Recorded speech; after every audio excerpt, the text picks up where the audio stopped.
The Grand Hall of the Galactic Council buzzed with whispers as 500 representatives from across the universe took their seats.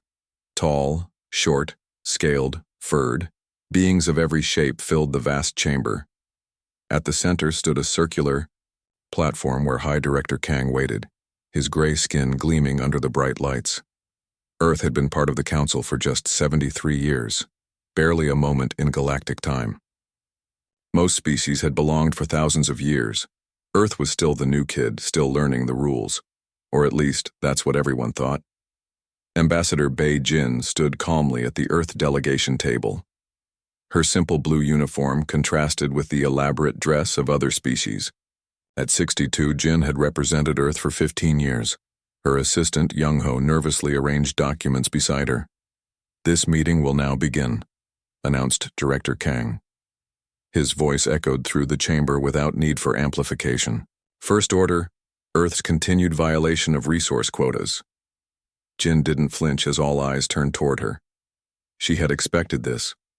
For the third cycle, Earth has failed to deliver the required minerals and biological samples, continued Kang. The Council has been patient. That patience ends today. Young-ho leaned close to Jin. "They're moving faster than we anticipated," he whispered. Jin nodded slightly but kept her eyes on Kang. "Earth has benefited greatly from Council membership," Kang continued. "Our technology has advanced your civilization by centuries. In return, we ask only compliance with our fair system of resource sharing." Several representatives nodded in agreement. The Durex representative, a massive insectoid, clicked its mandibles in what passed for applause in its culture. "The Council hereby issues an ultimatum," Kang declared. "Earth will increase its resource contribution by 300% effective immediately. You have 30 Earth days to comply. If you refuse, sanctions will follow." Young-ho paled. 300%? That would mean stripping entire continents. Jin finally rose from her seat. The movement was so unexpected that the chamber fell silent. By tradition, junior members spoke only when directly addressed. "The Earth delegation requests permission to respond," Jin said, her voice clear and steady. Kang seemed surprised but nodded. "Granted." Jin walked to the central platform. Though small compared to many representatives, she stood straight and proud. "Honorable Director, esteemed Council members, I thank you for allowing Earth to speak," she began. "For 73 years, Earth has valued its membership in this ancient institution. We have learned much and contributed what we could." She paused, letting her gaze sweep across the chamber. However, Earth must respectfully decline the new quota. A wave of shocked murmurs spread through the hall. The Durex representative rose partly from its seat, mandibles clicking rapidly in agitation. Further, Jin continued before anyone could interrupt. "After careful consideration, Earth hereby announces its withdrawal from the Galactic Council, effective immediately." The chamber erupted. Some representatives shouted questions, others demands. A few smaller species simply stared in shock. No species had ever voluntarily left the Council in its 12,000-year history. Director Kang struck his staff against the floor 3 times, restoring order. "Ambassador Bei, perhaps you misspoke. No member leaves the Council. This is not permitted." Jin smiled politely. "With respect, Director, our membership agreement includes Article 7, Section 12, which clearly outlines withdrawal procedures. Earth has fulfilled all requirements, including 12 months' notice of concerns which we filed last year regarding resource quotas." "This is outrageous," bellowed the Durex representative. "They exploit our knowledge, then abandon responsibilities." Inia remained calm. "Our Constitution forbids the level of environmental exploitation you demand. We choose to honor our laws and protect our world." "Your primitive concerns are irrelevant," Kang said coldly. "The Council's needs outweigh your local policies." "Then we must part ways," Jin replied.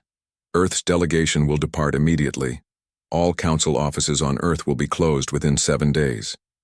As Jin turned to leave, the Marek representative, a small, bird-like being, spoke up. "What of sanctions, blockades? You cannot simply walk away." Jin paused at the edge of the platform. "We hope for peaceful relations with all species, but Earth is prepared for whatever comes next. The Earth delegation followed Jin toward the Hain exit. As they reached the great doors, Young-ho glanced back at the chaotic chamber. "Do you think they'll attack?" he asked quietly. "Almost certainly," Jin replied. "But they don't understand us. They never have." "The quantum drive?" Young-ho whispered. Jin nodded. "Fully operational as of yesterday. Admiral Kim has already deployed the fleet." As the doors closed behind them, Jin activated her secure communicator. "This is Ambassador Bay. Operation Independence is now active. Repeat, Operation Independence is now active." Across the solar system, Earth's hidden defenses came online.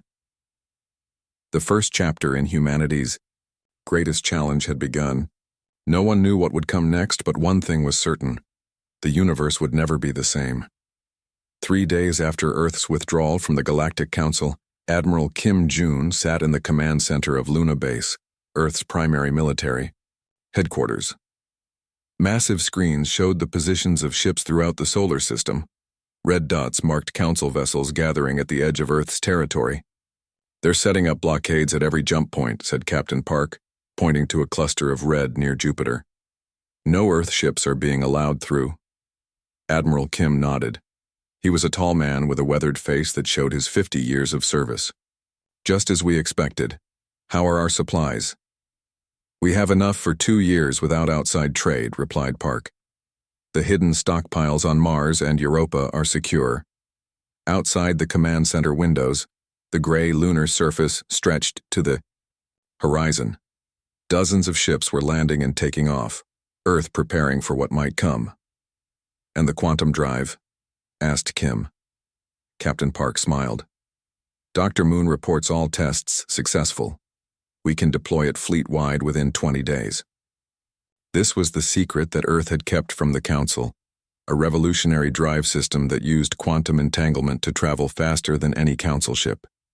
The Council had ordered the research stopped years ago, claiming it was dangerous.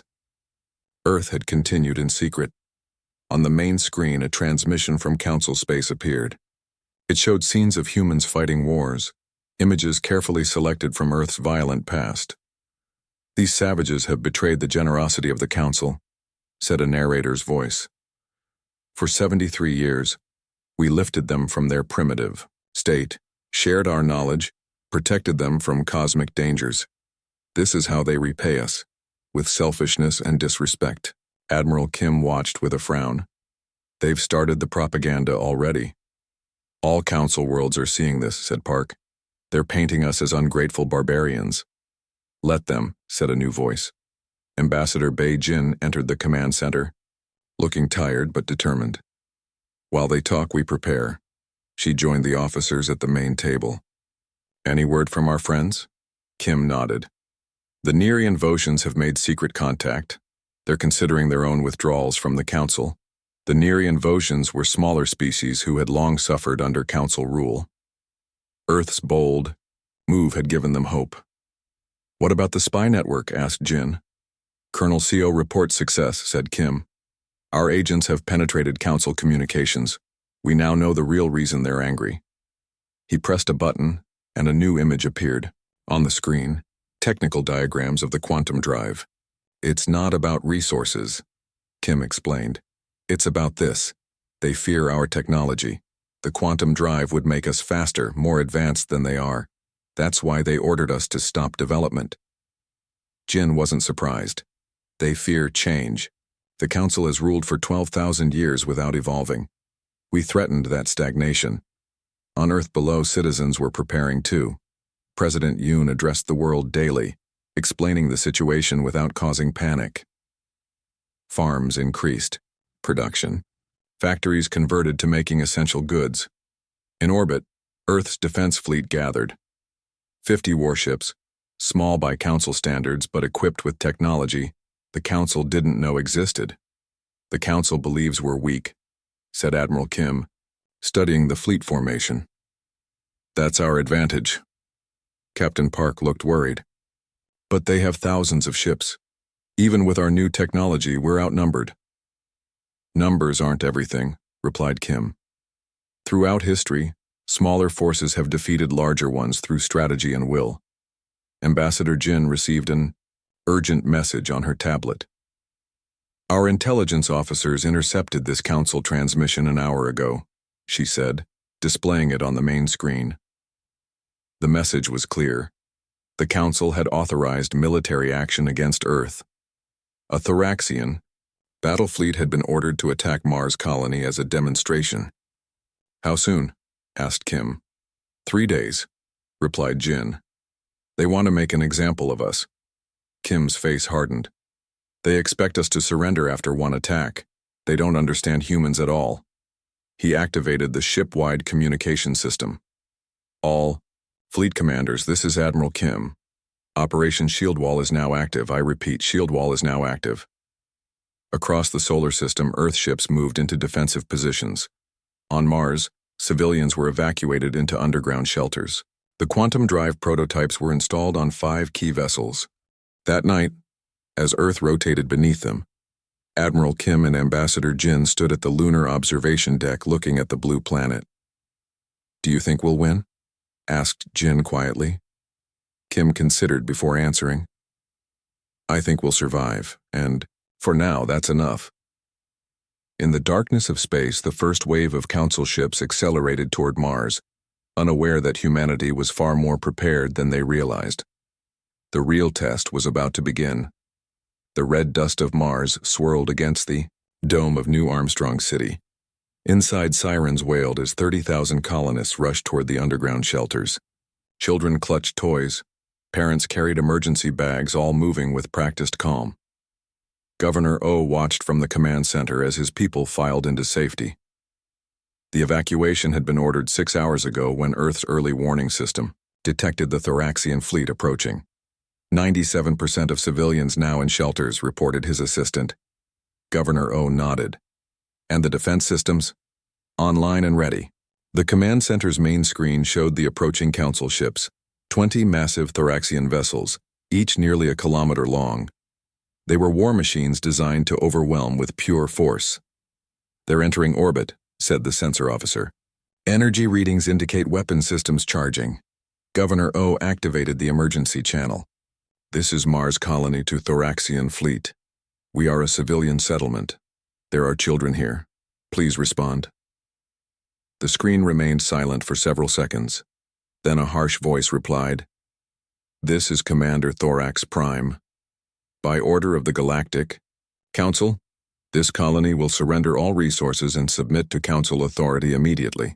We are no longer Council members, O replied calmly. We wish for peaceful. The transmission cut off as the first energy blasts hit the planetary shields.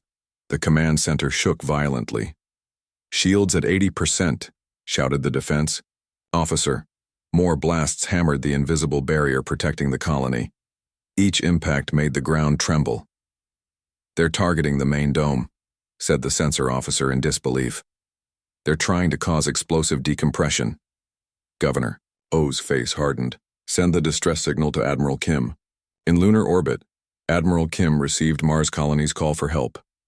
He stood on the bridge of his flagship, UES Defender, surrounded by his officers. The attack has begun, he announced. The Thoraxians are targeting civilian structures. Captain Park looked grim. Travel time to Mars is normally 4 days. Kim smiled slightly. Not anymore. Activate quantum drives. Throughout the fleet, engineers engaged the new technology Earth had hidden from the Council. Space itself seemed to fold around the 5 ships equipped with the experimental drives. On Mars, the situation grew desperate. The shields were failing, under the relentless bombardment. In one section, they collapsed completely. A Thoraxian energy beam struck the surface, vaporizing an uninhabited research station. Evacuation Tunnel 3 has been hit, reported the defense officer. Life support, failing in sectors 7 through 9. Governor O made a difficult decision. Activate the ground batteries, target their weapon systems only. Mars's hidden defense cannons emerged from the red soil, firing precise energy beams at the Thoraxian ships. The attackers, surprised by the resistance, adjusted their formation. This is Commander Thorax Prime, came the harsh voice again.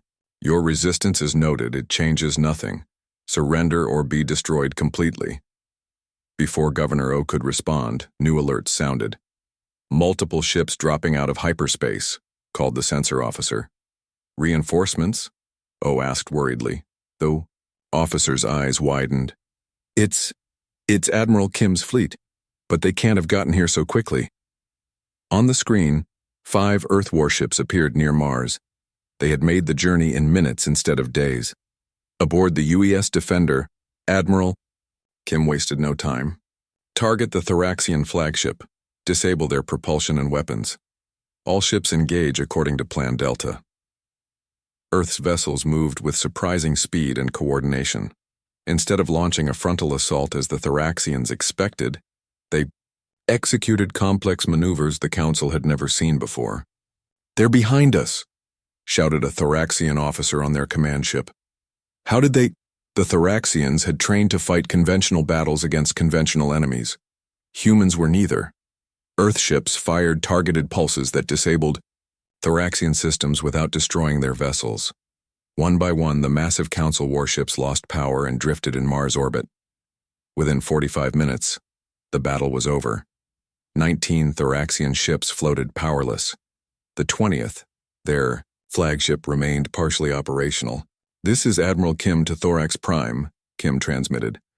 "Your fleet is disabled. Your crew is alive. We could have destroyed you, but that is not our way."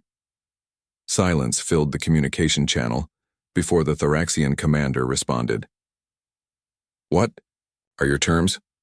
"You will be given supplies and fuel to return to Council space," Kim replied. "You will take with you records of this battle.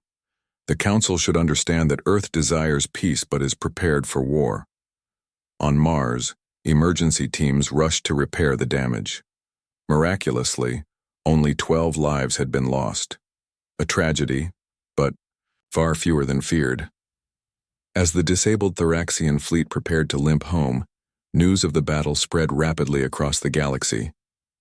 Many Council species had expected Earth to fall quickly. Instead, humans had revealed technology beyond Council understanding. In the secret meeting chambers of 7 other worlds, representatives watched the battle recordings with growing hope. If Earth could stand against the Council, perhaps they could too. The first strike had ended. But the real war, for the future of the galaxy, was just beginning. The space station Liberty hung in orbit between Earth and Moon, its circular structure gleaming in the sunlight.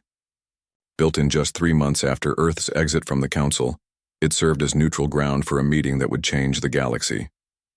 Inside the main conference room, Ambassador Bei Jin welcomed representatives from 7 different worlds. They sat around a large circular table, each species distinct in appearance but united by a common goal. "Welcome to the first gathering of free worlds," said Jin. 6 months ago, Earth stood alone. Today, we are 8. The Neri representative, a slender being with iridescent skin, spoke first. "The Council cut off our water supplies when we announced our withdrawal. Without Earth's help, my people would have suffered greatly." Next to him sat the Vosian delegate, whose fur rippled with changing colors showing emotion. "They threatened to bombard our colonies. Only your quantum ships prevented the attack." Earth's defiance had started something unexpected. After the defeat of the Thoraxian fleet at Mars, news had spread throughout Council space. Species that had endured centuries of unfair treatment began to question their loyalty. Jin nodded to her assistant, who activated the room's holographic display. A 3-dimensional map of the galaxy appeared, with 8 systems highlighted in green. "Together, we represent only a small portion of galactic civilization," Jin said. "But we have something the Council lacks: freedom to grow, to innovate, to determine our own future." Engineer Nam Wu entered the room carrying a small device. At 45, he was the genius behind Earth's quantum drive technology. His simple clothes contrasted with his brilliant mind. "This," he said, placing the device on the table, "is why the Council fears us." The device projected schematics of the quantum drive system. The alien representatives leaned forward with interest. "The Council ordered this research terminated," Wu explained. They claimed it was dangerous. The truth is, it makes their control obsolete. With this technology, a ship can travel in minutes what takes Council vessels days. The Kalari representative, a crystalline being who communicated through light pulses, flashed rapidly. The translator converted. "You offer to share this with all of us?" Jin smiled. "Yes. The Alliance of Free Worlds will be built on cooperation, not domination. All technological advances will be shared equally among members." While this historic meeting took place, Colonel Seo Min led her intelligence team on a different mission. From a hidden base on Europa, Jupiter's moon, they monitored all Council communications. "They're becoming desperate," Seo told Admiral Kim, via secure channel. The Council Inner Circle held an emergency session yesterday. Admiral Kim's holographic image looked concerned. "What did they decide?" "They've authorized the use of forbidden weapons," said Seo grimly. "Planet killers. They're preparing to make an example of Earth." Kim's expression darkened. "How soon?" 3 weeks. They're assembling the largest fleet in Council history. Back at Liberty Station, the formation of the Alliance proceeded. Legal experts from all 8 worlds drafted a charter based on mutual respect and autonomy, the opposite of the Council's top-down control. As the delegates prepared to sign, alarms suddenly blared throughout the station. "We have a visitor," announced security. "A Council diplomatic vessel requests docking permission." The representatives looked to Jin, who nodded. "Let them come. We have nothing to hide." 20 minutes later, a Council diplomat entered the conference room. He was from the Mezar species, tall and thin with gray skin similar to Director Kang's. "I am Special Envoy Ko," he announced. "I come with a message from the Council." "We welcome you, Envoy Ko," said Jin. "Please share your message." Ko looked around the room at the gathering of former Council members. "The Council extends an offer of amnesty. Return to membership with only minor penalties and all will be forgiven." The Neri representative laughed, a sound like tinkling bells. "Forgiven? For exercising our sovereign rights?" "The Council has stood for 12,000 years, Ko continued. "This rebellion cannot succeed." Jin remained calm. "This is not a rebellion. Envoy. These are independent worlds making a different choice. Please take a message back to Director Kang. We seek peaceful coexistence. The days of Council domination are ending." Ko's face showed no emotion, but his voice hardened. "Then you leave the Council no choice. What comes next will be your responsibility." After the envoy departed, Jin received an urgent communication from Colonel Seo. "They're moving faster than we anticipated," Seo reported. "The planet killer fleet has already launched. They'll reach Earth in 10 days. The Alliance representatives, hearing this news, didn't panic as the Council might have expected. Instead, they moved directly to action. "My world has 300 ships ready to join Earth's defense," said the Vosian. "The Neri contribute our shield technology," added their representative. One by one, each new Alliance member offered resources and support. What the Council never understood was that freedom inspired loyalty, that coercion never could. Admiral Kim addressed the Alliance from his flagship. "For the first time, the Council faces united resistance. They believe this will be our end. Instead, it will be a new beginning." As the meeting concluded, the largest fleet ever assembled by free worlds began to gather. The real test of the Alliance was about to begin. The massive Council armada emerged from hyperspace near Neptune, casting long shadows across the blue planet. 5,000 warships, the largest fleet ever assembled, moved in perfect formation. At their center flew the Council flagship, Eternal Authority, carrying Director Kang himself. On the bridge of Eternal Authority, Director Kang watched the display of the Sol system with cold satisfaction. "Begin the approach to Earth. Maintain communication blackout." His second-in-command, Sub-Director Tool, nodded.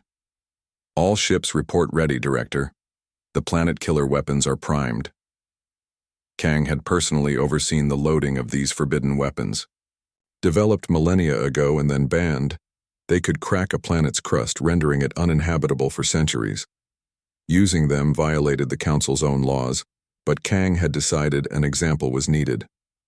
The Alliance must be crushed completely, Kang said. Earth first, then the others. As the Armada passed Uranus, sensors detected no resistance.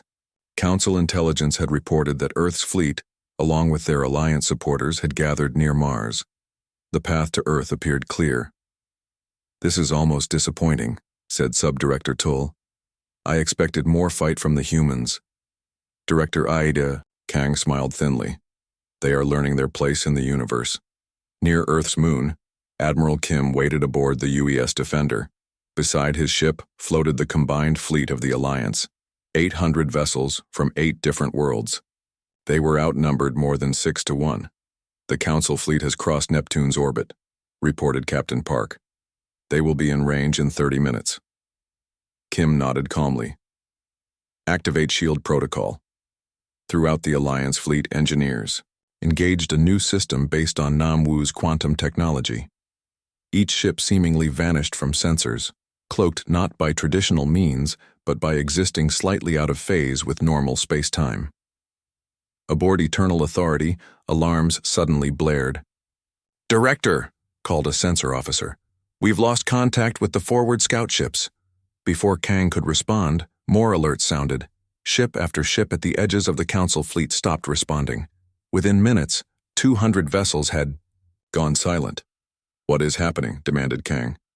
The answer came when the main view screen activated without command. The face of Admiral Kim appeared, looking directly at Kang. "Director Kang, this is Admiral Kim of the Alliance of Free Worlds. Your fleet has entered restricted space. We have temporarily disabled your outer vessels. No lives have been lost." Kang's face darkened with rage. "This is impossible. Where is your fleet?" "All around you," Kim replied simply. "You never saw us because you never truly saw us. The Council has always underestimated humanity and our allies." As he spoke, Alliance ships materialized around the Council Armada, having used the quantum phase technology to move into position undetected. "Launch the planet killers now," Kang ordered frantically. Subdirector Tull hesitated. "But sir, our own ships are in the blast radius." "Do it," Kang shouted. Tull reluctantly gave the order, but nothing happened. "Weapon systems are not responding," reported the weapons officer. "Some kind of quantum field is preventing activation." "On down the screen," Admiral Kim continued. "We have neutralized your weapons. We could destroy your fleet now, but that is not our way." The view screen split to show Ambassador Jin standing in the Liberty Station conference room. "Director Kang," she said, "while your fleet approached Earth, we transmitted evidence of your planned genocide to every world in the Council. They now know you intended to use forbidden planet-killer weapons against civilian populations." Kang's face paled as he realized the implications. Using banned weapons would break the Council's most sacred laws. "At this moment," Jin continued, 23 more worlds are announcing their withdrawal from the Council. The Mizar homeworld, your own people, have removed their Council representatives." "Lies," shouted Kang, but his voice lacked conviction. "The Alliance offers membership to all worlds seeking freedom," said Jin, "including those currently in your fleet. We will not force anyone to join us. That is the Council's way, not ours." Incredibly, signals began coming from individual Council ships, requesting permission to defect. First a few, then dozens, then hundreds. 5 days later, Ambassador Jin stood with Admiral Kim in the new Alliance headquarters orbiting Earth.